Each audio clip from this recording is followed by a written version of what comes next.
Bwana Yesu asifiwe, mtu wa Mungu. Bwana Yesu asifiwe tena. Karibu leo tuweze kujifunza neno la Mungu kwa kifupi juu ya habari ya mji mtakatifu, mji ule ambao kila mwanadamu na Mkristo yoyote ambaye anamwamini Mungu aliye hai anajua ya kuwa ana nafasi kwenye hilo eneo, na anajua kabisa baada ya maisha hapa duniani akishakufa kile kifo cha kwanza lazima ataenda mbinguni kwenye huo mji mtakatifu, maana yake Yerusalemu mpya.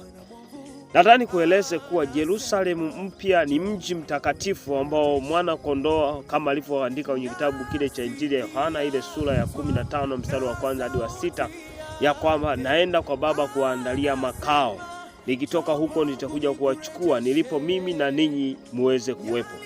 Kwa hiyo mtumishi wa Mungu, natamani niweze kuzungumza kidogo juu ya habari ya huo mji na sifa za kuingia hapo mahali. Ninajua tunasikia na tunahubiriwa juu ya huo mji, na kuna muda fulani hatuelewi ukubwa wa huo mji.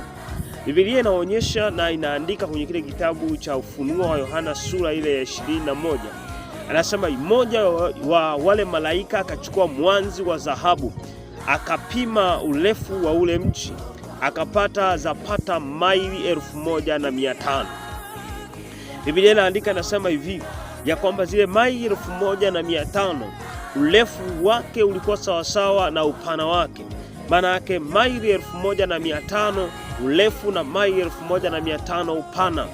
Kwa kiasi cha kilomita, tukiweka kwenye viwango vya kilomita, tumishi wa Mungu lazima uweze kuelewa ni sawasawa na kilomita 2414, ambazo ni sawa na kutoka mkoa huu wa Dodoma, ukiwa kwenye mkoa wa Dodoma mpaka nchi ya South Africa makao makuu Johannesburg, ndio urefu wa kilomita 2416. Lakini nataka nikueleze kitu kimoja. Kwa hiyo ili uweze kuelewa ule mji, ukichukua kilomita za eneo ambao watu wakatifu wataweza kuishi kwenye ule mji uliojengwa kwa vito vya dhahabu, maana yake ukichukua upana ukazidisha na ule urefu wake, maana Biblia inaandika kwamba ni sawasawa na kilomita za eneo 5,827,000.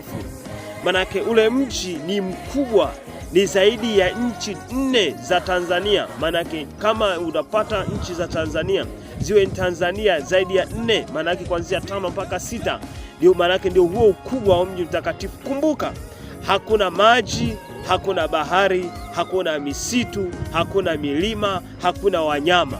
Kwa hiyo kuna nafasi kubwa sana Mungu ametuandalia ili tuweze kuishi kama sisi watakatifu wake.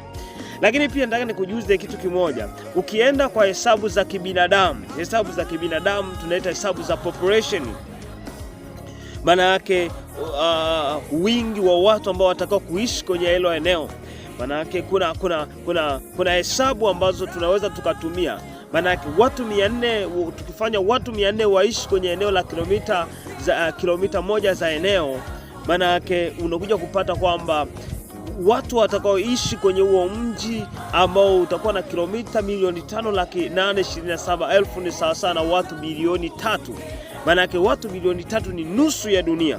Lakini kumbuka, kuna watu ambao pia wataenda jehanamu ya moto, kuna watu ambao watahukumiwa.